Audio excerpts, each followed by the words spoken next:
संजू सैमसन ने जिस तरीके से कहर बरसाया, उन्होंने गौतम गंभीर, अजीत आगरकर, शुभमन गिल, सूर्य कुमार यादव, इन सबसे सवाल पूछा है कि भैया बताइए अब भी ओपनिंग नहीं कराओगे।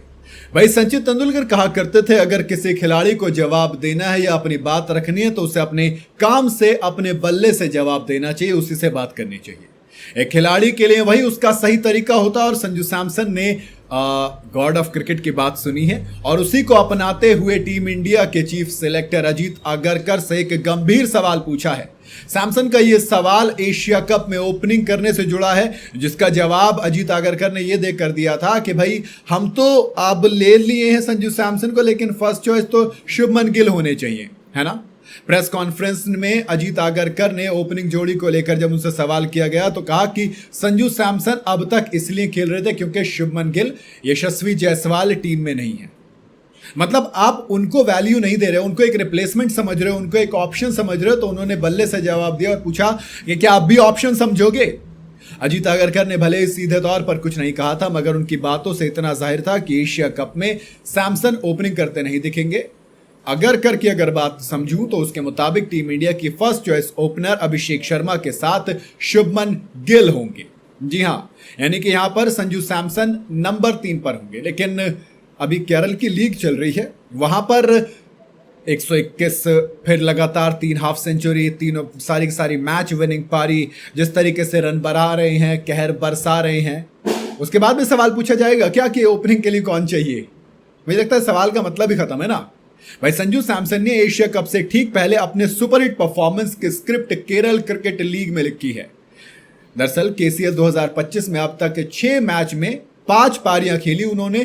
186 से ऊपर का स्ट्राइक रेट है, 73 से ऊपर का एवरेज है, 368 रन बनाए हैं। इस दौरान उनके पास 4 पारियों में 50+ स्कोर है, जिसमें 1 सेंचुरी भी शामिल है। इतना ही नहीं, इस दौरान उन्होंने 30 ताबड़तोड़ छक्के जड़े हैं। बड़ी बात यह कि केसीएल 2025 में संजू सैमसन की धांसू परफॉर्मेंस बतौर ओपनर आई हैं। मिडिल ऑर्डर में 2 मैच में खेले थे, उनमें चले नहीं, फिर वापस ओपन करने आए तो शतक जड़ दिया, 121 रन की पारी खेली।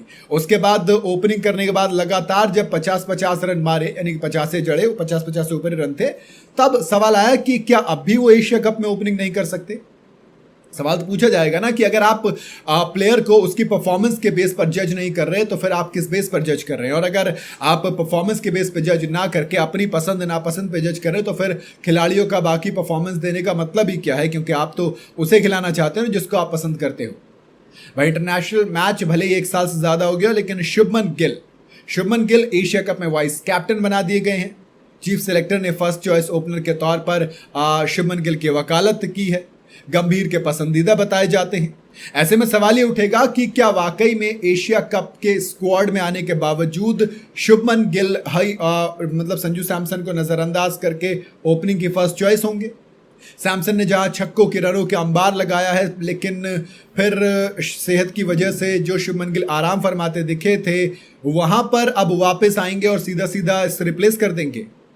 नहीं, मतलब ऐसा लग रहा है कि शुभमन गिल चाहे काफ़ी लंबे वक्त से T20 मैच नहीं खेला हो, लेकिन अब जब एशिया कप खेलेंगे 10 सितंबर को, 9 सितंबर से एशिया कप है, इंडिया का पहला मैच 10 सितंबर को है, तो वो सीधा सीधा आ जाएंगे ओपनिंग स्लॉट पे और संजू सैमसन को हटा दिया जाएगा।